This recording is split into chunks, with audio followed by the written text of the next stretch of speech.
తెలంగాణ ఉద్యమంలో మనం అందరం కూడా పిడికిలి బిగించి మనం జై తెలంగాణ నినాదాలతోటే తెలంగాణ సాధించుకున్నాం. ఇంటికొకరం తిరిగిన ప్రతి ఒక్కరం కూడా జై తెలంగాణ, జై తెలంగాణ, జోహార్ తెలంగాణ మన వీరులకు, జోహార్ తెలంగాణ మన వీరులకు. ఎందుకు స్మరిస్తున్నాం అంటే మనం ఇలా బ్రతికే ఉన్న ఉద్యమంలో వాళ్ళ అసలు బాసీలు ప్రాణాలు అర్పించారు కాబట్టి వాళ్ళని గుర్తించుకోవాల్సిన, స్మరించుకోవాల్సిన అవసరం ఎంతైనా ఉన్నది.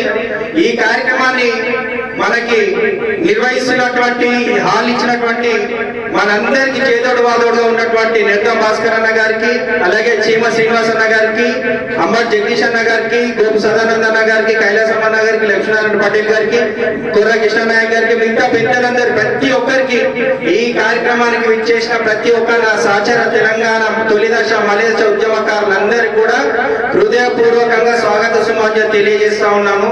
ముఖ్యంగా ఇది 3 రోజుల నుంచి మేము అనుకుంటా ఉన్నాము. ఉద్యమము జరిగింది, తెలంగాణ వచ్చింది, బాగుపడ్డోళ్ళు బాగుపడ్డారు. తెలంగాణ ఉద్యమంలో చాలా వరకు ప్రాణాలు అర్పించిన వాళ్ళు కానీ, పోరాడిన వాళ్ళే కానీ, నష్టపోయిన వాళ్ళే కానీ బడుగు బలహీన వర్గాలకు సంబంధించిన బిడ్డలే. కాబట్టి తెలంగాణ తొలి అమరుడు శ్రీకాంతాచారి నుంచి మొదలు పెడితే మన బీసీ బిడ్డ చాలా మంది చనిపోయిన వాళ్ళు ఉన్నారు.